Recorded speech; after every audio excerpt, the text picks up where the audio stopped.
नमस्कार दोस्तों, कैसे हो आप सब। आज हम जानेंगे Aster industry share by target 2024, 2025 और 2030 के बारे में। आखिर इन सालों में इस शेयर की वैल्यू कहां तक जा सकती है। दोस्तों, अगर हमें किसी भी कंपनी के टारगेट शेयर की वैल्यू को निकालना है तो उसके लिए कंपनी कुछ ज़रूरी चीज़ों को देखना होगा जो इस रिपोर्ट में दी हुई है। तो चलिए फटाफट से इस रिपोर्ट को देख लेते हैं।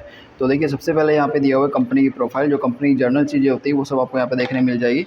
जैसे कंपनी की मार्केट कैप वैल्यू 1174 करोड़ की रही हुई है और कंपनी जो है कमोडिटी केमिकल्स में मुख्य रूप से काम कर रही है।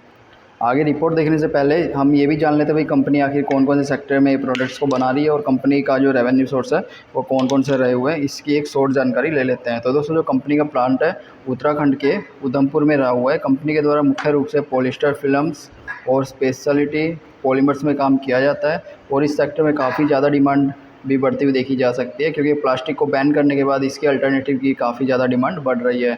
इसके लिए कंपनी के पास प्रोडक्ट्स का एक बड़ा पोर्टफोलियो रहा हुआ है, जिसमें कंपनी नीचे दी गई प्रोडक्ट्स और सर्विसेज में डील करती है। तो देखिए, कंपनी के द्वारा जो है इन प्रोडक्ट्स और इन सर्विसेज में डील को किया जाता है। यहाँ पे आप देख सकते हो और बाकी की प्रोडक्ट्स यहाँ दी हुई है। ठीक है, तो दोस्तों अब हम बात करते हैं इस रिपोर्ट की जो इंपॉर्टेंट चीज़ें होती है उन सब चीज़ों की। ठीक है, तो कंपनी के पिछले 5 सालों की शेयर की कीमत में बड़े बदलाव।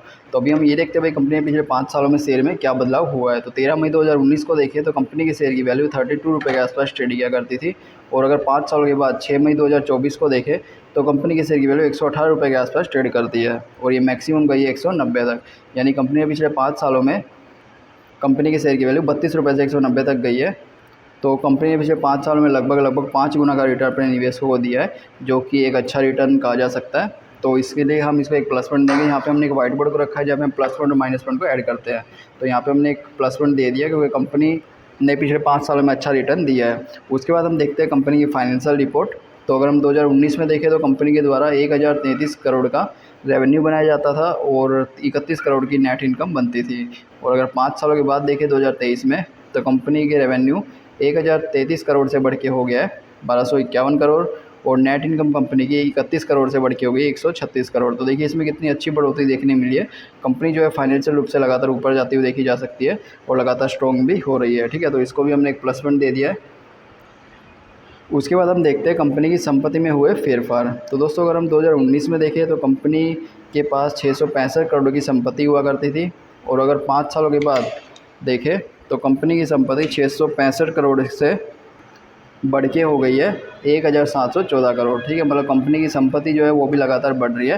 तो ये भी निवेशकों के लिए एक अच्छा संकेत है, क्योंकि दोस्तों अगर कंपनी की संपत्ति बढ़ रही है तो इससे कंपनी के जो रेवेन्यू सोर्स है वो भी आने वाले समय में बढ़ सकेंगे, जिससे कंपनी पिछले सालों के मुकाबले ज़्यादा अच्छा रेवेन्यू बना के आगे बढ़ सकेगी। ठीक है, तो ये भी एक निवेशकों के लिए एक प्लस पॉइंट है।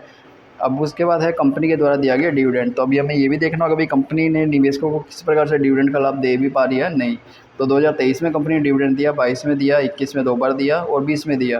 कंपनी लगातार अपने निवेशकों को डिविडेंड दे पा रही है और यहाँ पे डिविडेंड की वैल्यू को भी आप देख सकते हो। वैसे तो डिविडेंड की दी गई वैल्यू कम है, पर अगर कंपनी लगातार डिविडेंड दे रही है, थोड़ी सही पर लगातार डिविडेंड दे रही है, तो वही एक अच्छा संकेत होता है और ये कंपनी के ज़्यादा प्रॉफिटेबल होने की ओर भी संकेत करते हैं। तो इसको हमने एक प्लस पॉइंट और दे दिया है। उसके बाद है कंपनी का शेयर होल्डिंग पैटर्न, जो कि काफ़ी इंपॉर्टेंट होता है देखना किसी भी कंपनी में निवेश करने से पहले। तो सबसे पहला था प्रमोटर होल्डिंग, यानी कंपनी के द्वारा की गई होल्डिंग। कंपनी ने अपने शेयर की 62% की होल्डिंग की गई है, जिसमें से किसी भी प्रकार से इसको बैंक में गिरवी नहीं रखा गया, पूरी तरह से ये कंपनी के पास रही हुई है। ठीक है, जो कि एक अच्छा संकेत है। उसके बाद है म्यूचुअल फंड के द्वारा 0.0% की होल्डिंग है, जो कि ना के बराबर है, ये भी एक अच्छा संकेत नहीं है। उसके बाद अदर डोमेस्टिक इंस्टीट्यूशन, जो भारत के बड़े इन्वेस्टर हैं उनके द्वारा 0% की होल्डिंग है, ये भी एक अच्छा संकेत नहीं है। उसके बाद है विदेशी इन्वेस्टर, लगभग 0% होल्डिंग है, ये भी एक अच्छा संकेत नहीं है। रिटेल इन्वेस्टर 37%, जैसा कि हम जानते हैं भाई रिटेल इन्वेस्टर अगर ज़्यादा मात्रा में होते हैं 25 से तो अच्छा संकेत नहीं माना जाता, तो ये भी एक अच्छा संकेत नहीं है। तो दोस्तों, ओवरऑल अगर हम पैटर्न को देखें तो भाई एक अच्छा पैटर्न नहीं देखने मिल रहा है, क्योंकि भाई कंपनी में बड़े इन्वेस्टर तो रहे हुए नहीं हुए, लगभग ना के बराबर रहे हुए हैं। तो इसको हम एक माइनस पॉइंट देंगे, क्योंकि कंपनी का जो शेयर होल्डिंग पैटर्न है वो ज़्यादा अच्छा नहीं है। तो दोस्तों, अभी हम इसको कंपेयर करें तो भाई इसमें हमें 4 प्लस पॉइंट देखने मिले, एक माइनस पॉइंट देखने मिला और इन दोनों चीज़ों को देखते हुए इसमें निवेश करना एक बेहतर विकल्प हो सकता है। इसके अलावा जैसे जैसे हमें अपडेट मिलती रहेगी हम आपके साथ भी अपडेट करते रहेंगे। इस चैनल